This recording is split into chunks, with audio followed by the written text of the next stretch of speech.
Hotline এই রেজলিউশনে থাকবে, police ডিপার্টমেন্টের কোনটা, বিআইডব্লিউটিসির কোনটা, নৌপরিবহন মন্ত্রণালয়ের কোনটা এবং ফায়ার সার্ভিসের কোনটা এবং সংশ্লিষ্ট সকল ডিপার্টমেন্টের হটলাইনগুলো চালু থাকবে। সেগুলো রেজলিউশন আকারে যাচ্ছে, পত্রিকায় যাবে।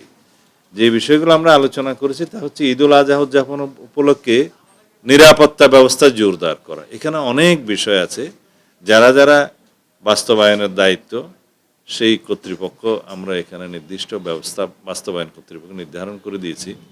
ব্যাংক ও আর্থিক প্রতিষ্ঠান বিভাগ, তথ্য ও সম্প্রচার মন্ত্রণালয়, সশস্ত্র বাহিনী বিভাগ, পুলিশ অধিদপ্তর, এনএসআই, ডিজিএফআই সহ সকল গোয়েন্দা সংস্থা, এসবি সহ, আনসার ও ভিডিপি, র্যাব, পুলিশ কমিশনার সকল, ডিআইজি সকল রেঞ্জ, হাইওয়ে পুলিশের যে রেঞ্জ আছে, জেলা প্রশাসক সকল,